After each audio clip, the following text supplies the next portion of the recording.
काँग्रेसचे माजी मंत्री आणि आमदार अमित देशमुख सध्या आपल्या सोबत आहेत। अमितजी, आघाडी तुटल्याची घोषणा खरं तर केली गेली आहे संजय राऊत यांच्याकडून।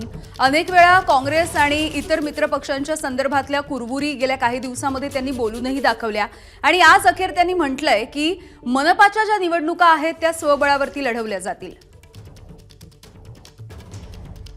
लढवल्या जातील याचा अर्थ महाविकास आघाडी तोडली असा होत नाही, कारण या सगळ्या निवडणुकांचे संदर्भ वेगवेगळे आहेत।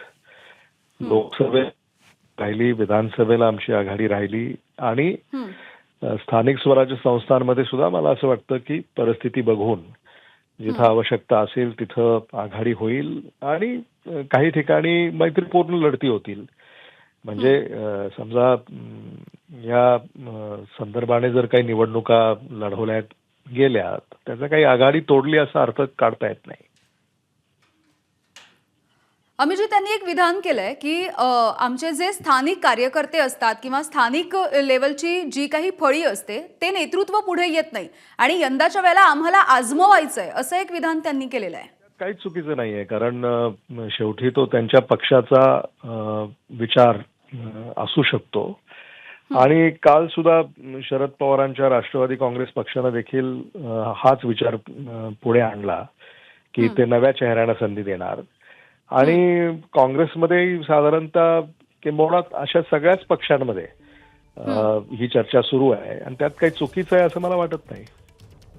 म्हणजे काँग्रेसला सुद्धा किंवा तुम्ही आता तर नेते आहात, तुम्हाला सुद्धा हा निर्णय मान्य आहे असंच म्हणायचं का?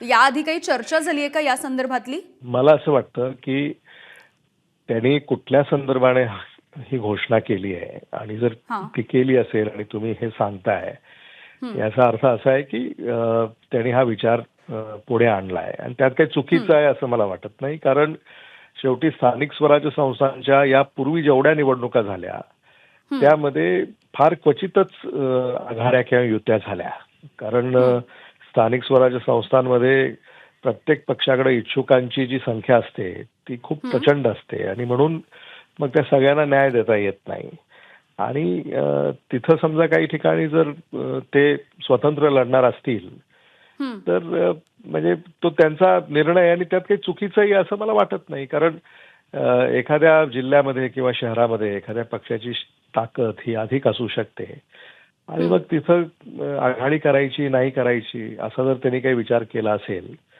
तर शेवटी त्यांच्याशी जेव्हा आमची चर्चा होईल तेव्हा या सगळ्याच मुद्द्यांवर चर्चा करूया आम्ही। अगदी धन्यवाद अमितजी, तुम्ही सविस्तरपणे बोललात यासाठी। एबीपी माझा, उघडा डोळे बघा नीट।